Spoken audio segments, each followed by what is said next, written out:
Now that the World Series has ended, that means that the offseason has officially begun, which means that it is time for the New York Mets offseason preview. In this video, we're going to talk about the New York Mets expiring free agents and what kind of upgrades they can make to this team, because obviously it was a very disappointing year, finishing under 500 and not making the playoffs. If you like this video, best way to show that is by leaving a like. Comment down below what are some of the things that you want to see the Mets focus on this offseason, and name specific players you would like for the New York Mets to target. And if you want to help me out, help the channel grow, make my day, you can always press subscribe. I would greatly appreciate it. So let's get right into it. My man Andrew Acevedo, he was the one that made these graphics you're going to see on the screen, so shout out to him. I will leave the links to his channel and my other Mets Weekly members in the description. So let's start with the Mets expiring free agents. So we have Javier Baez, Noah Syndergaard, Michael Conforto, Marcus Stroman, Aaron Loup, Jonathan Villar, Rich Hill, Jeurys Familia, Kevin Pillar, Heath Hembree, and Brad Hand. So pretty much those top 5 guys are the ones you want to focus on the most. I mean, those are the guys that can have the biggest impact on the Mets next year.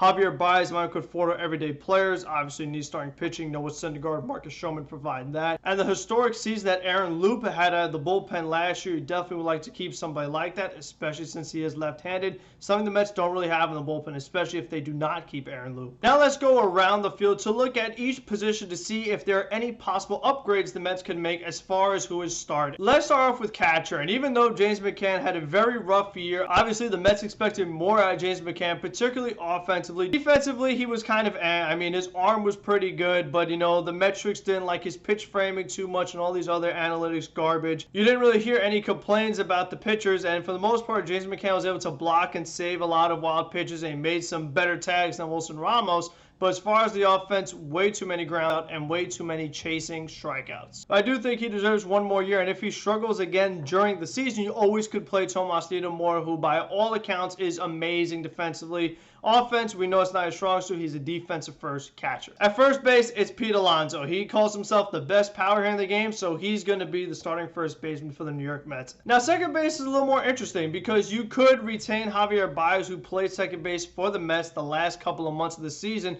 and played really well for New York Mets. I mean, his overall numbers, he had the .813 OPS with a .265 batting average, a 31 home runs, 87 RBIs. The numbers were significantly better with the Mets in all aspects of his game, whether it was the average, the OPS, his chase rate was down, his strikeout rate was down. So Javier Baez was all around a much better hitter once he came to the Mets. And then another guy that's on the free agent market is Marcus Semien, who had a better OPS than Javier Baez. They ended up having the same batting average, but Marcus Semien had a crazy power season, hit 45 home runs and 102 RBIs. Now, for his career, Semien had been mostly a shortstop with the Oakland Athletics, but once Toronto acquired them, with them already having Bo Bichette, Marcus Semien played a lot of second base. In free agency, I would imagine that Marcus Semien would prefer to be a shortstop, and Javier Baez would prefer to be a shortstop also, but Javier Baez said that he's willing to play second base because of Francisco Lindor. Meanwhile, Semien does not have that same connection with Lindor. It's unclear if Semien would even be willing to play second base for the Mets. If you could get Semien for a lower cost than Baez, whether that's money or years wise, I think Semien could be a very nice addition for the Mets, but in my opinion, I do think they will and should retain Javier Baez and have him be the second baseman next year and for years to come. At shortstop, Francisco Lindor is the shortstop. They signed him to a 10-year, $341 million contract. He's going to be the shortstop. There's nothing else to discuss here. At third base, this is one of the most interesting positions for the Mets because we know that in the offseason and during the season, it's a position they would like to upgrade from. Jonathan Villar spent most of the time there in the second half of the season. J.D. Davis was banged up. It looks like the Mets front office is not too fond of J.D. Davis anyway, so there are some upgrades that the Mets could make. Now, I separated the players into tiers, and because I want to make this a little fun, and Scott Boras always talks about food analogies, and Scott Boras is going to be someone we're talking about a lot this offseason since he represents Michael Conforto, and the Mets and Conforto have some very interesting discussions. So we're going to hear a lot of food analogies from Scott Boras. I mean, what's he going to call Conforto this year? The lasagna or ravioli of the offseason because Conforto's Italian? Listen, I'm Italian, I can make those jokes. Now, the gourmet option, and MLB.com had Wilmer Flores listed as a third baseman, even though in my opinion, I think he's more of a first baseman or second baseman. As a joke, I'm putting him as the gourmet option. We would all love Wilmer Flores to come back to the Mets and have a little bit of an impact on this team. But in all seriousness, the true gourmet options at third base are Carlos Correa and Kris Bryant. Now, both these guys are going to ask for a good amount of money. I have a feeling that Carlos Correa is going to get more than Kris Bryant, and he should because he is a better player. Correa is also going to have a qualifying offer attached to him, which Kris Bryant will not. So the Mets could sign Kris Bryant instead of Correa and not lose any draft picks. Bryant also provides the position versatility that definitely could help any team, especially the Mets, since Bryant could also play the outfield and some other spots on the infield. Kris Bryant said during the All-Star game when he was mic'd up he would prefer to play center field, but the Mets really need a third baseman. So if they do sign Kris Bryant, I would imagine it would be to play third base. But a guy at third base I think is super interesting because you don't have to give up a draft pick and he's not going to cost a ton, and I have him in the fruits and nuts section, even though he's really a freezer option, would be Eduardo Escobar, who is a switch-hitting third baseman, was an all-star this year. He could play all of the field. He's a guy that is really a RBI machine, as this year total between the Arizona Diamondbacks and the Milwaukee Brewers, he drove in 90 runs, and 2 years ago for Arizona, he drove in 118 runs. And we know that the Mets' biggest struggle on offense is hitting with runners on base. And Eduardo Escobar does that really well, as he could get those RBIs that the Mets could really use. I know analytics people don't like the RBIs. I do. I want to score runs, so give me good RBI guys. Eduardo Escobar is just an all-around good vet. He's going to be 33 next season, and the Mets could use some veteran leadership when you look at the way this team played and the complaints that some players made about there not really being much veteran leadership on this team. I just think that with some of the contracts the Mets are going to have to give out to Javier Baez and for the starting pitching, if they want to make an upgrade and get some new players on this team that can actually contribute, Eduardo Escobar is going to have a much more reasonable price tag than a Carlos Correa or Kris Bryant. So in my opinion, he makes the most sense, and he is someone I really have highlighted as a guy that would really love to see the Mets pick up. Now, left field is another interesting position because at the end of the season, we saw Jeff McNeil getting most of his playing time in left field. It also looks like Jeff McNeil is not all that crazy about Francisco Lindor, as we obviously heard the story of what really happened in the raccoon incident, and Jeff McNeil just didn't look like himself. He was one of those guys that talked about there not being leadership in the clubhouse. And Dominic Smith could be on the trade block too, who was a guy that was the Mets left fielder for the majority of the first half of the season. So the big-time left fielders that the Mets could look at is Kyle Schwarber, Eddie Rosario, and Tommy Pham. Now, we know what Schwarber could do. He is a home run machine, and particularly against the Mets, because we saw him put up historic numbers when he faced the Mets this year. Schwarber is not good defensively. He could also play some first base. He has not played any catcher in the major league, so anyone who thinks he's a catcher, he's not. That's false. He definitely provides some much-needed power because this team was not good hitting the ball out of the ballpark, and Schwarber does that at a really high level. Eddie Rosario is pretty interesting because he was kind of okay through the majority of the season, but then once he came to the Braves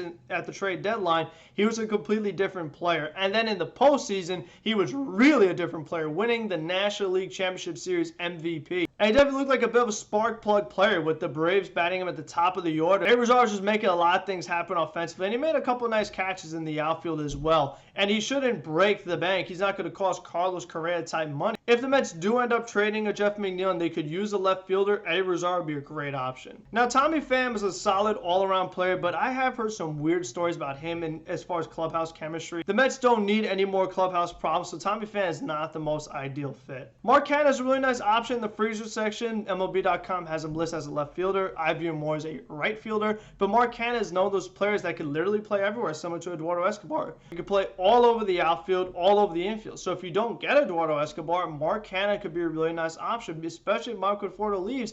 At least you have someone that could be on the outfield on a daily basis. Brandon Nimmo is our center fielder right now, but Starling Marte and Chris Taylor could both do really good things to help this team. Marte is a guy that puts bat on ball, hits for a pretty good average. He led the league in stolen bases. He went crazy in Oakland, running all over the place. And then Chris Taylor, we saw him have some big postseason moments for the Dodgers, and is another one of those guys like Canha, like Escobar, plays all over the field. And versatility is such a good thing, having guys that could play everywhere, because in a 162 game season, so many things are going to happen. You don't know who's going to overperform, who's going to underachieve. A lot of things happen that you did not prepare for, that you did not expect, especially when it comes to the Mets. So if you're like, oh man, well, we signed a player, but unfortunately they can only play left field, they can't play right field. Or they can only play third base, they can't play second base. If you get guys like Escobar, like Mark Canha, like Chris Taylor that could play everywhere, you're prepared for every kind of scenario throughout the season. I'll ask at least one of the three of Escobar, Canha, or Chris Taylor, just so the Mets could have that versatility. And not only versatility, but a guy that is good enough to be a starting caliber player. Chris Taylor was also an all-star this year. Now, right field is another very fascinating position with the expiring contract of Michael Conforto. If he does reject a qualifying offer, and when Scott Boras has declined, he's looking for a crazy asking price, price,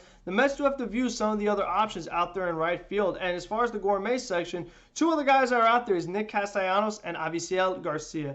Castellanos was an all-star this year. We know he's a great hitter. Swinging a drive by Castellanos, but his defense is very bad. Michael Conforto is an underrated defender. He is pretty good out there in right field. Castellanos would be an upgrade offensively, but not so much defensively. I do think that he is probably going to get a really nice contract. So again, if you're keeping Baez and getting another big-time starting pitcher or two, you probably won't be able to afford a gourmet option in right field. So the Mets could look at Adam Duvall and Jorge Soler, two guys that are on the Braves that were huge for the Atlanta Braves winning the World Series. Soler was massive in the World Series, and Adam Duvall was good the entire season. He drove in over 100 runs. And again, we talked about the Mets struggling with runners on base. Duvall had over 100 RBIs this season. There is no way he's going to cost anything close to Michael Conforto. You can get Adam Duvall for more than half of what Conforto is going to cost and still get a good amount of production. So Adam Duvall, he's someone I've circled this offseason. I would like to see him add Duvall if they're unable to retain Michael Conforto. Now, this is the most important area, in my opinion, starting pitching. Now, we know when it comes to the Mets, they got off to a really strong start this season,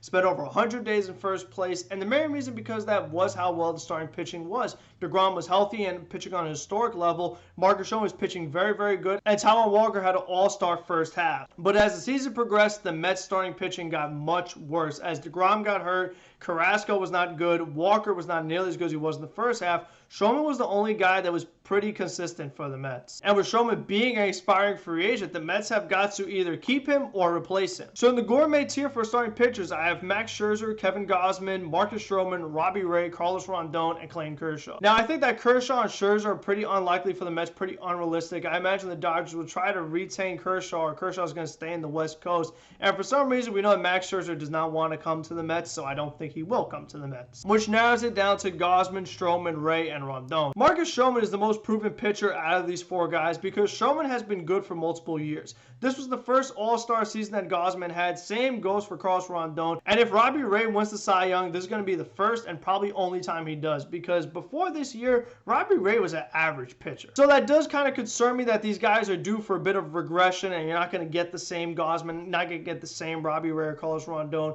So I think Stroman is probably the safest bet, a guy that we've seen did it in a Mets uniform, which I always value a ton. You got to have guys that have done it as a Met, because we know that coming to New York and being the same quality player is far from a given. Now, obviously, I and no one else is crazy about Marcus Stroman on social media. If the guy gets the job done and he pitches well, that's all that really matters. Now, the Mets could use some starting pitching depth, because even if you retain Marcus Stroman, that still is not enough, because like I said, DeGrom was hurt, Carrasco and Walker were not as good, and you don't know what else you're going to get from these young guys, whether that is Miguel or give David Peterson another chance. You don't know what the rest of the rotation is going to do. So the Mets have got to get some depth, and while we think they're going to retain Noah Syndergaard, even if they do, Syndergaard was hurt for a majority of the season, and we still don't know where he is at, especially as a starting pitcher. He only made 2 outings, that was as a reliever. The tier 2 guys I have is Justin Verlander. Even though Verlander is great, he is getting really up there in age, and he did not pitch last season, so we also have no idea what he is, so that's why I put him in tier 2. Kikuchi, I also have him in tier 2 because he was an all-star in the first half, but then kind of dwindled off in the second half.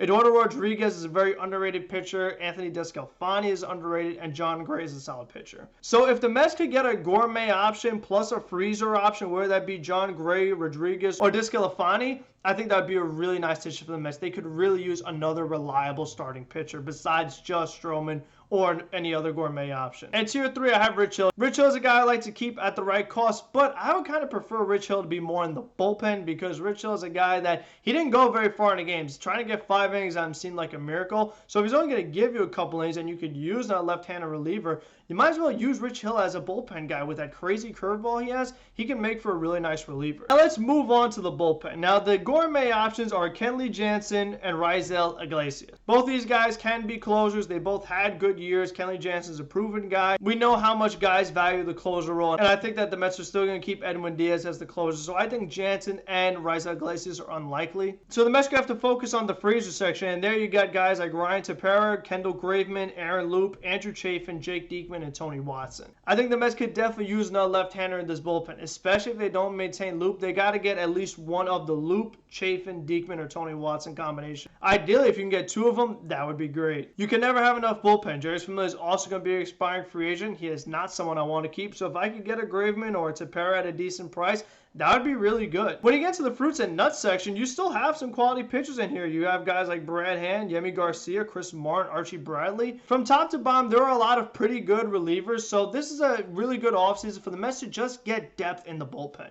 You're going to use a ton of pitchers this year, so if you can have as many adequate guys as possible, that should be the mentality that the Mets take. Not put all of your money into one reliever, but get multiple relievers. Have a bullpen with some depth. That would be huge for the Mets. And lastly, we do have to talk about the bench because Jonathan Villar is expiring free agent, so is Kevin Pillar, Jose Peraza elected free agency. So the Mets do have a good amount of open spots on the bench. Now, the guy that I have circled as the gourmet option on the bench, even though gourmet and bench doesn't really go together, is Brad Miller. Brad Miller had a really nice year for the Phillies. Another guy that plays all of the field. Good lefty bat, can hit for a ton of power, and is good enough to be a starting player. Even if the Mets had to pay him a good amount of money just to have him on the team and have him play a bunch of different positions, I think he would help the Mets out a ton. Luis Garcia from the White Sox, another pretty good player. He's more of a slapper. He doesn't have the power Brad Miller does, but he does have versatility, and he can get on base. As far as the freezer section, Jonathan Villar, he played better than most people expected for the Mets. I did not love his base running decisions and blunders, but all in all, Villar was pretty good. Jose Iglesias played great for the Red Sox after Boston acquired him in September. Freddie Galvis is an okay switch hitter, infielder.